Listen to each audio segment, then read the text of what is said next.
শহরের বুক থেকে হারিয়ে যাচ্ছে খেলার মাঠ, আর সেই খেলার মাঠ উদ্ধারের দাবিতে পথে নামলো ক্রীড়াপ্রেমীরা।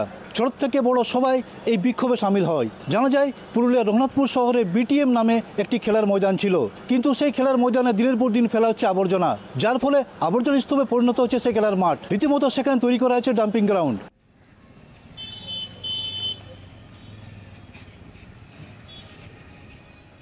খেলার মাঠে চারদিকে দিয়ে দেওয়া হয়েছে বাউন্ডারি, যার ফলে খেলাধুলা থেকে বঞ্চিত হচ্ছে স্থানীয় ছেলেমেয়েরা।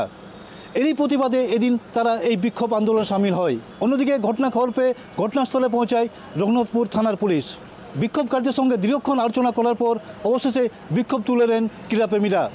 তবে তারা জানিয়েছে যদি তাদের দাবি না মানা হয় তাহলে তারা পরবর্তীকালে বৃহত্তর আন্দোলনে যাবেন।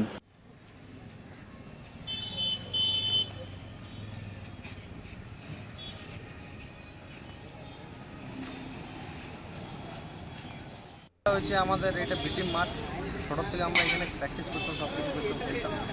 হঠাৎ এখানে বাউন্ডারি ওয়াল দিয়ে দিয়েছে, এমনকি এখানে পুরো আবর্জনা ভর্তি হয়ে গিয়েছে। আমাদের রঘুনাথপুরের মাঠের সংখ্যা একেই কম, একটা মাঠে 70-80 জন মিলে আমরা খেলি। তো আমাদের বিক্ষোভ এটার জন্য আজকে আমরা যে আমাদের বিটিএম মাঠটা যেন আমাদের ফিরিয়ে দেওয়া, কারণ একটা মাঠে এতজন মিলে খেলা সম্ভব না। খেলার মাঠ ছিল, আমরা ছোটো থেকে মাঠে খেলে এসেছি প্রথম থেকে। হঠাৎ তারপরে কিছুদিন কিছু খেলার পর কিছু বছর আগে থেকে দেখছি মাঠ বাউন্ডারি দেওয়া হয়ে গেছে। বাউন্ডারি দেওয়ার পর খেলাধুলা বন্ধ হয়ে গেল।